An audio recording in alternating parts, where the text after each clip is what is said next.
What's up, people? My name is Lucky the Alchemist. Welcome to my YouTube channel, Clark You Can Fly. This YouTube channel is all about empowering you with knowledge of self, aka spiritual knowledge, because we are spiritual beings having a human experience. And in today's episode, I'm going to be bringing you a message brought to you by the Lord. I'm going to be decoding the Bible verse, 1 John chapter 4, verse 4. And this verse is all about, it's going to teach you that you should never sweat in life. And that is the aim, that is the title of today's episode. The aim is never to sweat. So here we believe that the Bible is a the Bible is a book about mind magic, and it should be interpreted for its metaphysical knowledge. So I'm going to break it down and decode it for you. So let's read the Bible verse. And it says, "But you belong to God, my dear children. You have already won victory over those false prophets, because the spirit that is within you is greater than the spirit that is within the world." So what does this mean? First line, you belong to God, my dear children. What this means is that you, my friend, you are a spiritual being having a human experience. This means that your primary identity, who you are at a core level, inside your frame, your being is a spirit, and your secondary identity is human. Second line, victory already won. The battle isn't external, but the battle is rather internal. The battle that I'm talking about internal energy such as fear, anxiety, doubt, limiting beliefs. What these do is that they cause you to suffer because they are caused by the spirit of the world. Victory is when you stop being scared of it, and how you stop being scared of it is by aligning with your spirit. Third line, it talks about the spirit within. What this means is that it is talking about God's presence within you, and God's presence within you serves as a source of limitless power, and it also serves as an inner guide for you to navigate in this world. Spirit in the world. This represents external challenges such as finances, health, love, family. And these challenges that we face, they're part of the human journey. However, they can be shrunk down when they are confronted with the spiritual truth, because the spiritual truth will give you power. So basically, the core message of this is to say that your spiritual identity is far greater than your temporary human challenges. But okay, cool. So this is all nice and all, but how do I make this practical? How do I apply this in my daily life in this way? So I made a 4-step spiritual system called the aim is never to sweat. So the 4 steps go in this way. Number one is the embodiment phase.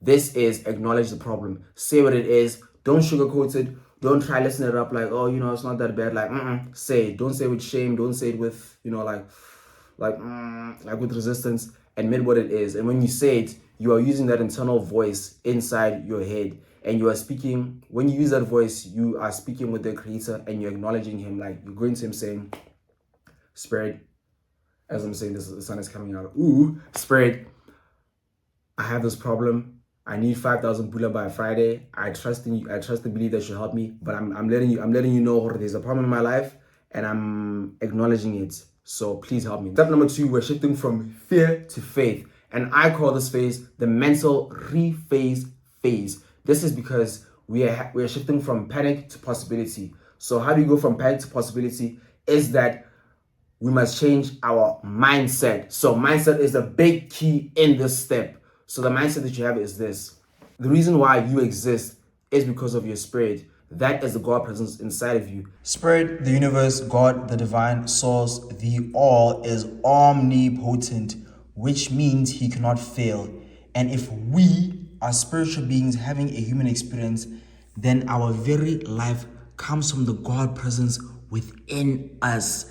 And this God presence within us is our spirit. This means that the source is not external, but it is internal. And it is internal because we are alive, because God is inside of us. If God cannot fail and he lives in us, then we also carry the potential of omnipotence, but only when we are aligned with spirit. And this alignment comes from knowing that spirit is our true identity, and the human experience is just simply a secondary identity, is simply an outer shell. Okay, so now we move on to the ego. So the ego is the part of the mind that falsely believes that we are separated from God. It births false prophets, False prophets think of them as inner lies, and these inner lies come in the form of thoughts such as, hey, you're powerless, God has abandoned you, you're a failure, this is it for you. And these false prophets, they snowball into inner battles, which come in the form of fear, doubt, lack, and anxiety. And suffering means that you have subscribed to the ego's lie, and this denies you the truth that God's power lives in you, and separation from Him is impossible. Because if you were truly separated from God, from the divine, from spirit, then you, my friend, will not exist. And that's a fact. Step number three is the activation phase, because this is where we're going to activate God's power. So once we know that, okay, fine, cool, I was operating from ego, but I'm actually a spiritual being having a human experience. What you have now done from ego to spiritual being having a human experience is that you have now shifted your identity. You have now, identity. You've shifted your identity, and this is going to play a big part, because your identity, who you believe who you are in the world, is who you're going to show up. If you believe that you're weak, a loser, a bum, that's how you're going to show up. But if you believe that you're powerful, you're great, even if you lose, you're still winning, you're a champion, that is how you're going to show up in the world. So for me personally, this is how I do it. Make a statement, make a prayer, make an affirmation that builds up.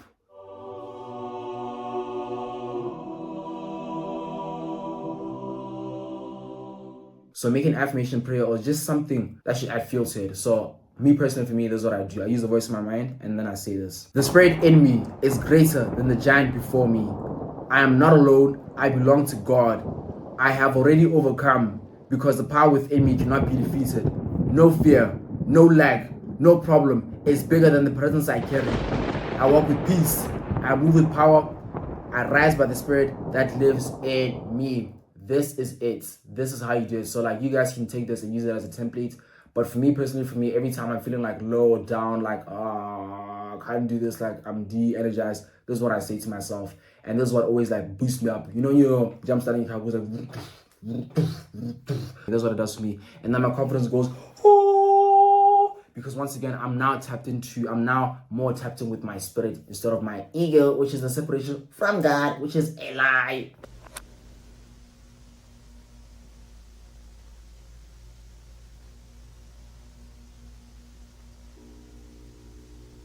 Step number 4, I like to call this one the embodiment phase, which is take inspired action. Inspiration, you will be inspired. Inspiration, I like to think of inspiration as whispers from a higher calling, from a higher being. So it's basically the creator saying, hey, do this. Hey, I think you should do this. Hey, no, do this. So like, whatever situation you have in life, let's say you need money. Hey, call your cousin and ask if that opportunity for the party is still available. Hey, post your trailer canopy on Facebook Marketplace, and a buyer will buy it, and you do that, you get the money. You have a relationship, a love issue, and inspiration comes to you and it's like, hey, just call them, swallow your pride, swallow your ego, and just call them. Send them a text message, call them, they'll answer, tell them how sorry you are, and they'll think. And if you listen to it and you do it, I promise you, your intuition is going, intuition, inspired faith, all of these things, they are going to take you to places where you want to be. It is going to take you to new places where you felt like, okay, I'm in a better place than I was. And that is because you were obedient and you were loyal, because you listened to the calling of the divine. You listened to the calling of a higher being. What really helps me for this step is that, so basically I'll be in my comfort zone, but then I'll get an instruction to do something, but then this instruction, it leaves me outside my comfort zone. However, I just feel it's the right decision. That is spirit. That is the divine speaking to you. So please do that. This is where faith meets action. Do it, because I promise you, it is going to lead you to where you need to be. And once you get there, you will be thankful. So yeah, my lovely people, that's it for today's episode. 1 John chapter 4 verse 4. The aim is never to sweat, because who you are on a spiritual level because your internal is much more greater than your external. And once you tap into your spirit, then I promise you, then the challenges that you face, you'll be the giant now. You'll be stepping on them like boom, boom, boom, boom. I'm not saying it's gonna be an easy road, but it won't be difficult like it was before once you didn't know this. But now that you do, then life is gonna get better. So yeah, guys, thank you guys for tapping into my episode. If you guys want to know more about this, I highly recommend that you listen to my podcast called Buckle Up Dorothy. I made an episode with the same title, 1 John chapter 4, verse 4. The aim is never to sweat. And yeah, check it out if you guys would like. And yeah, it was fun teaching this to you guys, and hope you guys enjoyed it. My name is Lucky the Alchemist, and it's been a pleasure being of service to you, because we are the ancestors that have ushered in the new age consciousness. And remember, the revolution is the evolution of your consciousness. Sharp.